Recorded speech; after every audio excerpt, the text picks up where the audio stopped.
বাংলাদেশে যারাই রাজনীতি করেন তারাই তাদের রাজনীতিকে আরও এগিয়ে নিয়ে যাওয়ার জন্য যার সঙ্গে যার মতের মিল হবে তারা একসাথে কাজ করার ব্যাপারে চিন্তা করতে পারে, সিদ্ধান্ত নিতে পারে। এদের নিয়ে কারো কোনো দুশ্চিন্তা থাকার কোনো কারণ নেই।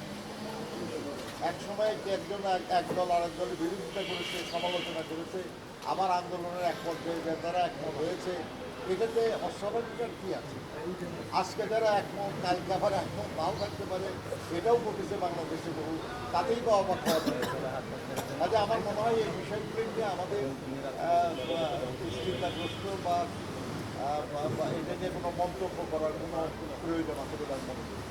তারা তাদের রাজনৈতিক বিশ্বাস থেকে যা উচিত মনে করবেন তারা নিশ্চয়ই থাকবে।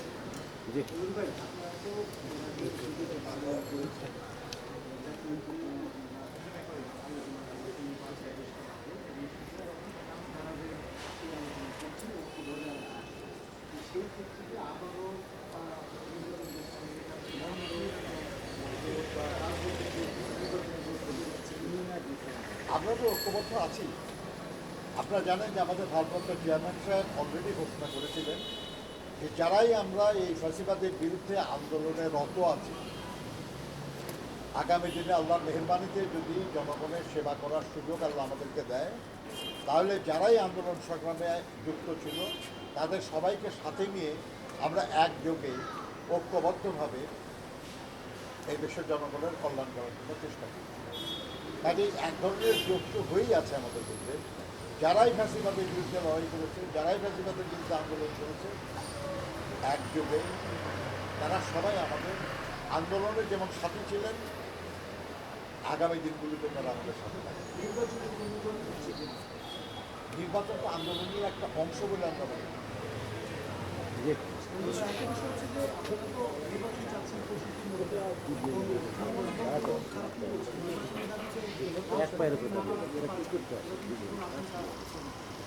আপনি এই আলোচনা আমার মনে হয় এখনই গুরুত্বপূর্ণ না। আপনি এখন দাবি করেছেন, আপনার দাবি অগ্রাহ্য হলে, অযৌক্তিকভাবে অগ্রাহ্য হলে আন্দোলন সংক্রান্ত হয়, অতীতেও হয়েছে, কিন্তু আপনি এটা তো অগ্রাহ্য কেউ করে না। কাজে এখনই আন্দোলনের প্রশ্ন আসতেছে।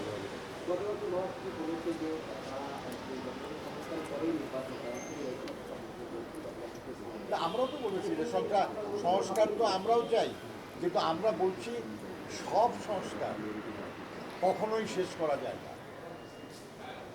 যে সংস্কার আজকে আমরা করব, এখন থেকে 2 বছর পরে হয়তো আমরাই সেই সংস্কারের আরেকটা সংস্কার করতে চাই। আমরা বলেছি যে একটা অবাধ, সুষ্ঠু, নিরপেক্ষ নির্বাচনের মাধ্যমে জনগণের কাছে তার ক্ষমতা ফিরিয়ে দেওয়া হলো। আমাদের এই সারা সময়টা, 16 বছর, বিশেষ করে জুলাই আগস্টের যে ছাত্র শ্রমিক গণঅভ্যুত্থান, তার আকাঙ্ক্ষা, সেই আকাঙ্ক্ষা পূরণের জন্য একটা জাতীয় নির্বাচন এবং জনগণের হাতে ক্ষমতা ফিরিয়ে দেওয়াটা জরুরি। এর জন্য যেসব সংস্কার প্রয়োজন, গুরুত্বপূর্ণ, এই সংস্কারগুলো তো আমরাও জানি, এবং সেটা যত দ্রুত সম্ভব থেকে ঝুলিয়ে রাখা ঠিক হবে না। এটা সংস্কারগুলির করে নির্বাচনের আয়োজন করা, এবং খেলাফত মজলিসের পক্ষ থেকে বলা হয়েছে যে এই কাজটা করার জন্য এই বছরের বেশি সময় লাগবে।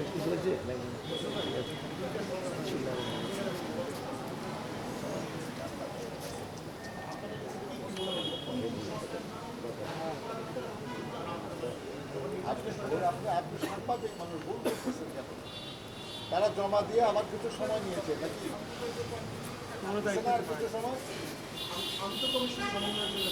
দিছে তো নাকি? তাহলে চূড়ান্ত হয় নাকি? তাদের সুপারিশটা চূড়ান্ত হলে আমরা তার উপর আমাদের বক্তব্য দেব, তারপর আমাদের টাকা হবে। হ্যাঁ, টাকা হয়ে তারপর সরকার বলেছে আর কি, চূড়ান্ত রিপোর্ট পাওয়ার পরে তারা রাজনৈতিক দল এবং অন্যান্য স্টেক হোল্ডারদের সঙ্গে আলোচনা করবে, সেখানে আমরা আমাদের মতামত দিব। আগেই এখন আমরা বলবো কেন? নজরুল ভাই, আপনি তো রাষ্ট্রদূত হিসেবেও দায়িত্ব পালন করেছেন, আপনার সেই অভিজ্ঞতাও আছে। যদি আপনাকে আমরা মানে আন্তর্জাতিক ক্ষেত্রে সুনামধন্য শ্রমিক নেতা হিসেবে আমরা তো সেই অভিজ্ঞতা থেকে বলতে চাই যে মার্কিন যুক্তরাষ্ট্রে আপনি দেখেছেন নতুন রাষ্ট্র মানে প্রেসিডেন্ট দায়িত্ব নিয়েছেন, এই ক্ষেত্রে আপনার এই অভিজ্ঞতা কী বলে? বাংলাদেশের সঙ্গে যে সম্পর্ক এতদিন ছিল এবং 5 তারিখের পরে যে সম্পর্কের কথা আমরা বলছি, এই সম্পর্কে কি কোনো প্রভাব পড়তে পারে কিনা নতুন সরকার আসার প্রেসিডেন্ট দায়িত্ব নেওয়ার পরে? আজকের সঙ্গে এটা প্রাথমিক না, তারপর আপনি বলছেন, আমি বলি আপনাকে যে ব্যক্তি খুব বেশি মানে রাষ্ট্রীয় নীতি নির্ধারণে খুব বেশি প্রভাব ফেলে না। কিন্তু আমেরিকা এমন একটা রাষ্ট্র যেখানে রাষ্ট্রপতির ক্ষমতা খুব বেশি আর অত্যন্ত প্রভাবশালী। কিন্তু আমি তারপরেও মনে করি না আর কি যে মার্কিন যুক্তরাষ্ট্রের সঙ্গে বাংলাদেশের যে সম্পর্ক, এই সম্পর্কে খুব বেশি প্রভাব ফেলবে।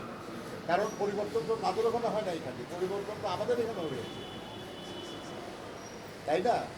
আমাদের এখানে জনগণের সমর্থনে যেমন পরিবর্তন হয়েছে, তাদেরও কোনো জনগণের ভোটে রাষ্ট্র ক্ষমতার পরিবর্তন হয়েছে। আমরা বিশ্বাস করি যে দুটি গণতান্ত্রিক দেশ এবং দুটি সরকারি গণতান্ত্রিকভাবে সমর্থিত, অতএব এই দুই সরকারের মধ্যে এবং এই দুটি দেশের মধ্যে সম্পর্কের খুব একটা পরিবর্তন হবে তার মধ্যে। ধন্যবাদ ধন্যবাদ। না ভাই বিএনপি সরকার যে অবদান আছে আলাদা পাওয়া